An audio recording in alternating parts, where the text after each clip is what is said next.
close your eyes and open your ears because I can't believe that we are finally at episode 3.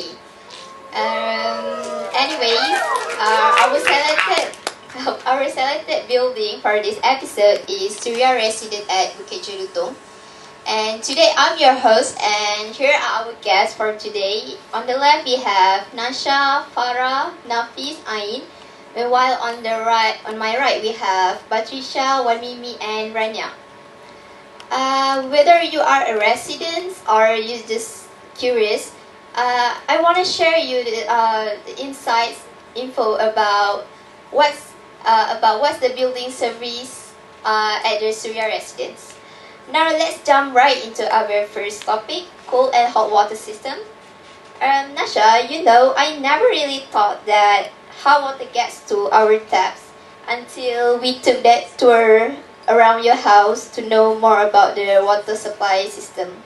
Yeah, I've lived here for years and never thought I'd care about things like pipes and tanks. Oh, so you live there? That's what you don't know. So, as a resident in there, I will talk a little bit about my house, my residential, which is Suria residence. The residence consists of 18 floors, which the first 4 floors is the car parks and the remaining one is the residential. And the first floor after the car park is the pool and the gyms where only resident with the card can access to that. Okay, so let's move on to the hot and cold water system. So the first thing we saw when we went there was the suction tank, where it's the huge underground tank where water starts its journey. So the guide that guide us there said that there'll be no water flow at all if there's no tank, if there's no suction tank in there. Yeah, I remember standing there and thinking, wow, this is where it all begins. Yeah, and then we go to the hydropneumatic pump room, and these pumps are where the reason where water can travel through pipes and reach every corner of the buildings. So from there we climb to the domestic tank, and it's basically the water storage hub for the whole building. So only standing next to it, I realized that how much water we use every day. It was massive. So walking around the distribution pipes feels like I'm in the huge maps, and each pipe was labeled, and the whole system was like I said earlier, a giant map. Okay. Then we realized that each pipe flows to the kitchen sink and toilet, and I realized how much things I take for granted. You're right, we're taking it for granted. But when you think about the amount of water flowing through our homes daily, it really highlights the importance of the system and the mindful usage. Yes, I agree with you. And the pool system, watching the water get filtered right before it hits the pool, made me realize how much work goes into keeping it crystal clear. Okay, but the real standout was the fire system, which when we come there, we feel like a whole different vibe. Like when we moved to the hydrant tank, the guy that brought us there said that the tank will flow to the hose reel and the fire hose valve. Like when I stand there, it felt like standing next to a giant safety net.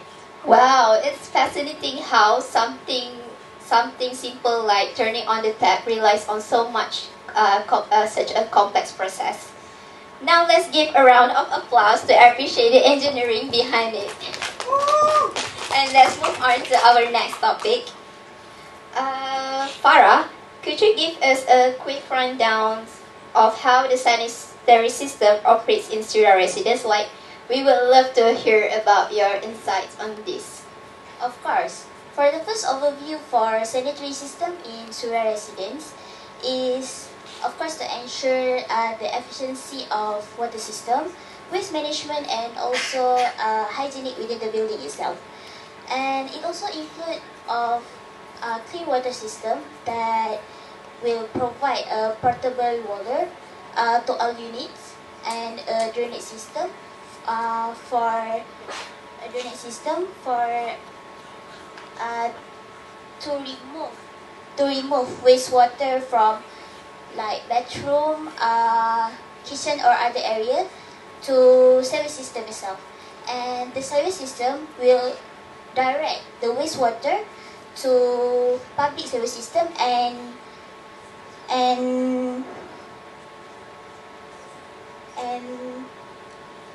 treatment facility. And additionally, this process is included with a ventilation process so that we can prevent from build-up of harmful gases there, and also stormwater drainage, which is to manage the rainwater to prevent from flood.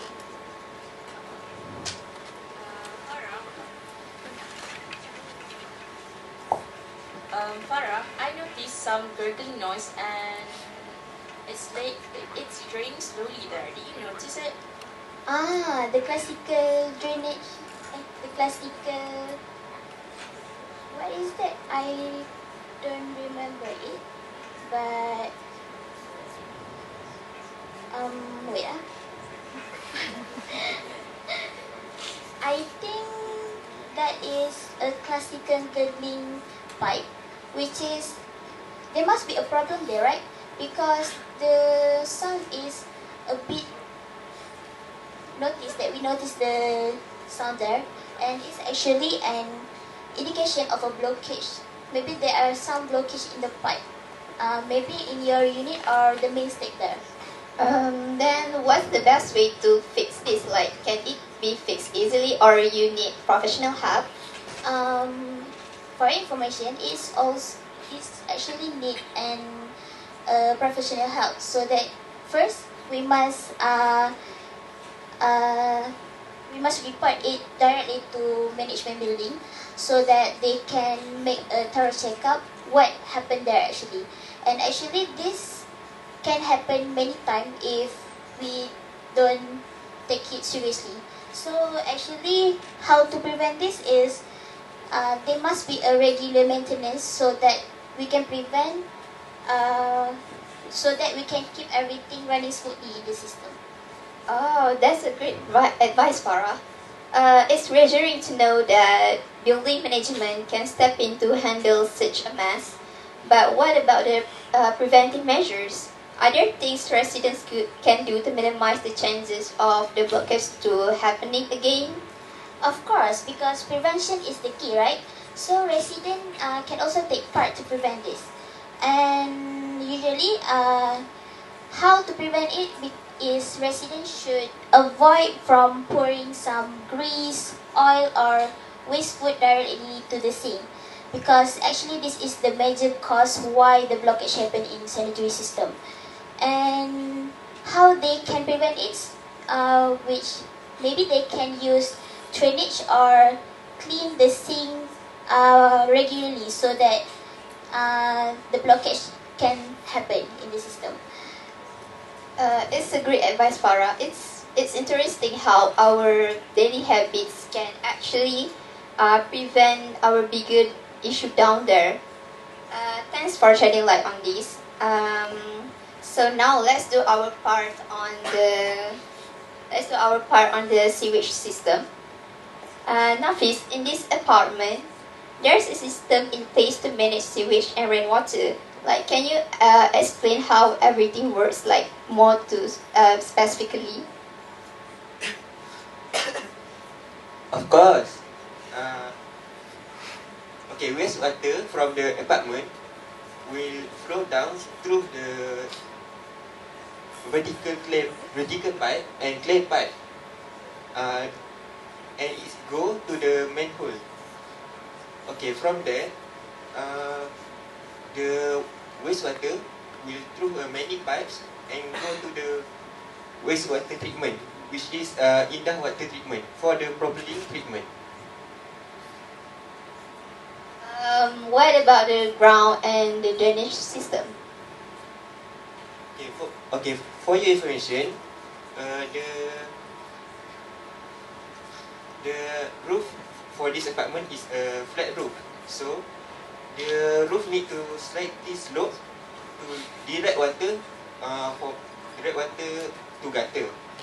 Okay, water from the gutter will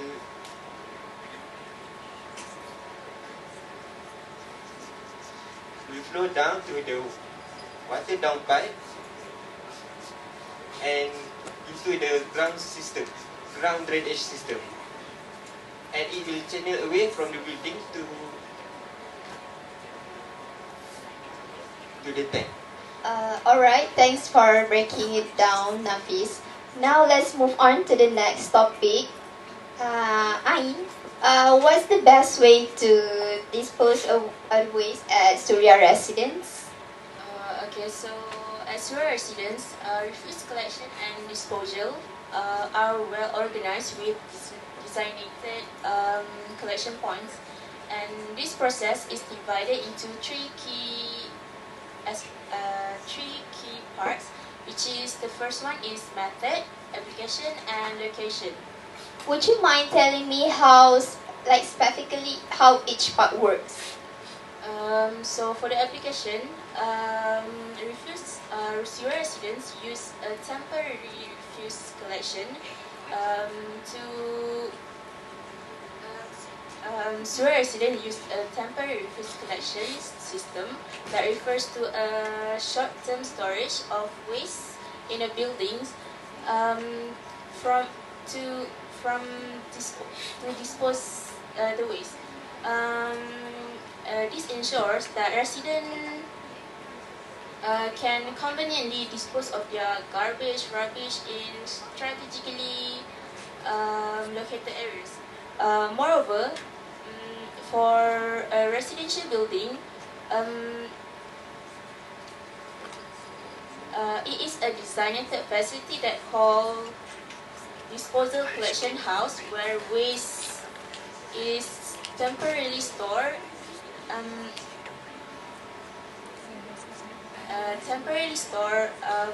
For a temporary period, and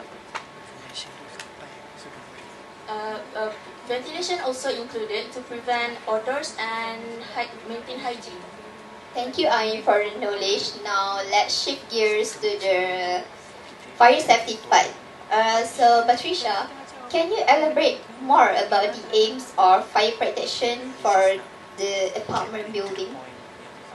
Of course. Well, the main aims of the protection of the fire protection system is actually to ensure the safety of the resident by preventing fires from starting. Additionally, it also containing fires when they do occur, and also providing the safe evacuation route. Did you know, Christina? This also involved the everything from the fire resistant building materials, like fire alarms to sprinklers, and also the emergency exit. You must be wondering, right? What was the reason behind it? I mean, what is the goal behind it? So, the goal is actually to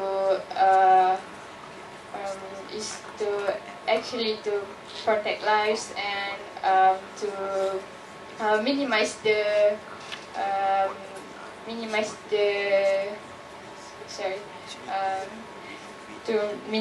damage, and lastly, it's actually to ensure that in the event of the fire, everyone can evacuate safely and efficiently. I think that's all for my part. Okay, so let's talk about the passive firefighting. What exactly is it? Can you explain more about the passive firefighting? So basically, passive firefighting or passive fire for passive firefighting is all about design features in a building that can help to fire and contain fire and stop the fire from spreading in a building. This is done without without needing human action or mechanical system, making it an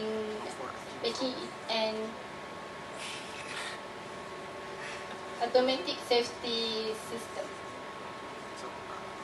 For example, fire-rated doors, fire-rated window, and fire-rated walls. Speaking of the fire safety, Rania, how often should we check our fire alarms? For safety tip, it's recommended to check our smoke alarm. Check at least once a month and replace the battery at least once a year. One habit that we can to avoid is mostly people always left cooking unattended in kitchen. So to make sure that area have a safety, make sure that everyone learn how to handle the fire extinguisher. Thank you for the valuable insights. Now, everyone, let's all stay safe when it comes to fire safety. And that wraps up our Q&A session about building service at Suria Residence Apartment. Thank you. For this episode, Also, don't forget to like and subscribe. And also, we have our own podcast studio. Podcast channel in Spotify, which is Arminent Open Table. There you will discover everything about architecture. stay tuned for the next episode. Yeah, bye.